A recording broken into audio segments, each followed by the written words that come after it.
और उनकी पार्टी चल रही थी उधर जब इसको कैद कर रखा था। तो लगभग ये 2 महीने कैद रही रजिया सुल्तान यहाँ पर, और उस समय पर वो पदों का वितरण हो गया। तो वो कहानी मैंने इसीलिए वहां पर पूरी की। तो ये रोज जाता देखने रजिया सुल्तान को। रजिया सुल्तान सुंदर तो थी ही, और इसको कैद करके रखा हुआ। बाकी तुर्क सरदारों ने कहा इसको कैद करके रखना है अभी, ठीक है। और एक बार तो कहते हैं कि भाई दिल्ली से मैसेज भी आया कि भाई रजिया सुल्तान को मार दो, लेकिन अल्तुनिया ने नहीं मारा। कहते हैं अल्तुनिया को प्यार हो गया रजिया सुल्तान से। अब प्यार तो भैया बड़ी चीज है, उससे बड़ी चीज दुनिया में कोई है ही नहीं। मैंने आपको क्या कहा, ईश्वर को प्राप्त करने का मार्ग प्रेम है, और जो ईश्वर को प्राप्त करने का मार्ग हो उससे बड़ा कोई, मतलब दुनिया में उससे बड़ी कोई चीज हो नहीं सकती। अब रजिया जांच की इस बात को। अच्छा, लड़का प्रेम में है, लड़की ये देख करके कि लड़के प्रेम में है, उसको फिर कोई भी दिशा दे सकती है।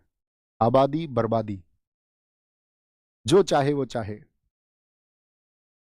तो उसने देखा कि ठीक है इसको बोलते हैं। वो आया एक दिन उसके सामने, उसने चुपचाप, उसको देखता तो रहता ही था, भी खूबसूरत है। रजिया सुल्तान ने भी अपने इधर उधर बाल वालों में हाथ मार के उसकी तरफ आंख मार दी एक बार। भाई साहब, ये समझो आपका पूरे पंजाब में अगर उस समय पर सबसे खुश आदमी कोई था तो वो अल्तुनिया था। उसने कहा जिंदगी बन गई, जन्म ही इसलिए हम तो पैदा ही इसलिए हुए थे, क्योंकि मनुष्य जब प्रेम में होता है तो उसके लिए फिर दुनिया तो कुछ बचती नहीं है ना। अब उसने कहा ठीक है, उसके पास गया। जी तुमने आंख मारी थी क्या मुझको अभी थोड़ी देर पहले? अब रजिया तो मतलब निर्भीक थी, आंखों में आंख डाल के बात करती थी। ये शर्मा रहा था थोड़ा सा। उसने कहा हाँ जी, मैं आपसे शादी करना चाहती हूँ। भाई साहब तुम ये समझो, अल्तुनिया पहुंच गया दूसरी दुनिया।